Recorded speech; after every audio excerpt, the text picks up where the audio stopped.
How's it going, everybody? Today we have a review for the LMHG Ava Unit 5 from Neon Genesis Evangelion. Let's get right into it. So to start things off, this kit was produced in 1997 and it is represent the Ava Unit 5 mass-produced series in the episode 25 of Neon Genesis Evangelion. It is a very old kit. A lot of the colors you see are either stickers or black parts that I've had to color in myself with either panel liner or a Gundam marker. This kit has a lot to be desired, and we'll get into that once we get into articulation and accessories. Excuse me. But overall, if you want an AV Unit 5 kit, this is really one of your only two options that I've seen as far as Bandai concerned. The other one has a lot of fixes that this one does not have. This is a very poorly done kit in my opinion, but I still love it all the same. I guess we'll go right into articulation right here. It's really going to be a shorter video than normal, but I have another one in store. So going right into articulation, this kit barely has any, but we'll go over what is here. The head does go up and down a very little bit, not much at all. There is little to no side-to-side movement. There's a back part on here that moves up and down as well, meant to represent where the entry plug goes in, but there is no entry plug for this kit. The arms are what really killed this for me. There's little to no articulation at all. There's a spin, which is always nice, but that's, well, there's another big problem with the kit. But it's nothing super glue can't fix. So you do get that rotation. There is absolutely no bend at the elbow right here. This is one whole molded piece, split in two. The hand joint does turn, but it is very loose as well. There's little to no anything with this kit, honestly.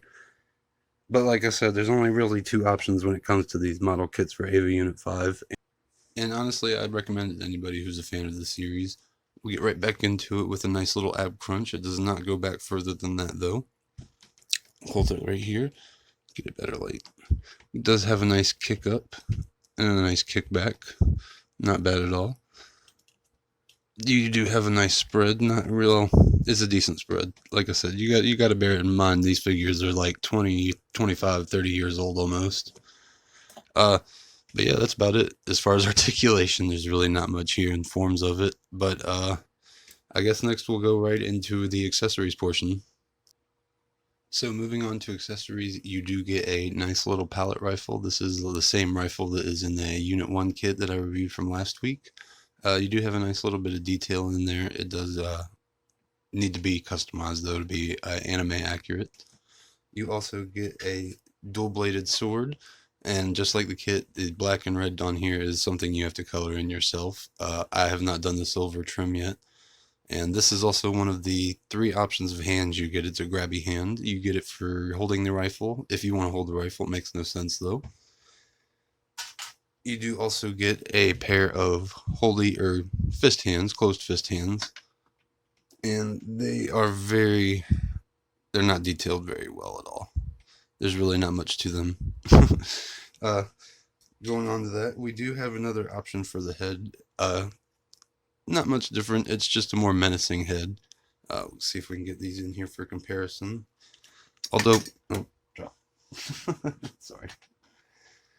So yeah, it is nice, but you do see a nice little bit of detail there in the head as far as like panel lining and stuff goes. See if I can get it to focus better.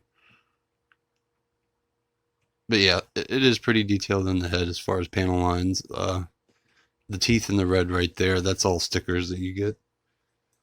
I'll show that off right now. You do get a decent amount of stickers. Like I said, there's a lot you want to have to do if you want to make it look anime accurate. It is kind of a mess, but if you love Ava, you're going to want this kit.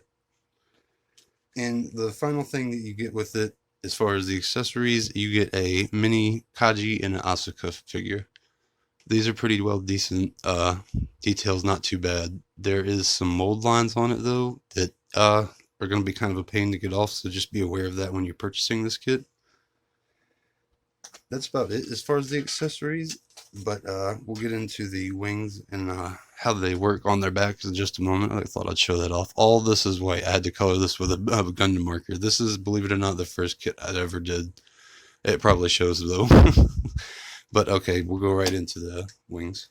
So in order to get these wings on here, you do have to take off these two back plates, which is kind of a pain in the butt, and I'm not going to do it in real time because it will break if I do. So be back shortly. So there it is with its wings on, and this is honestly what sells the entire kit for me because their presence alone is amazing. This kit has a lot of flaws, but altogether, I would buy this kit probably 2 or 3 more times just to have a nice little collection set going on. The only things I would say to watch out for is this kit is very fragile. The plastic is very old. I've broken 2 or 3 pieces on it already. We'll give it a nice little spin here so you can see what it looks like from the back. It's absolutely gorgeous. Get it to stand up straight. You can actually use this as its own stand, so it works out pretty nicely. But yeah, there's a lot of good detail in the wings here. I absolutely love this kit.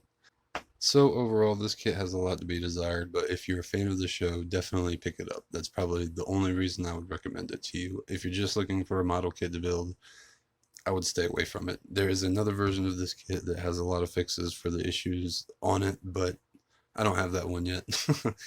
But anyway, thanks for watching, and if you like this, please follow me on Instagram at BarryGunpla, and thanks again.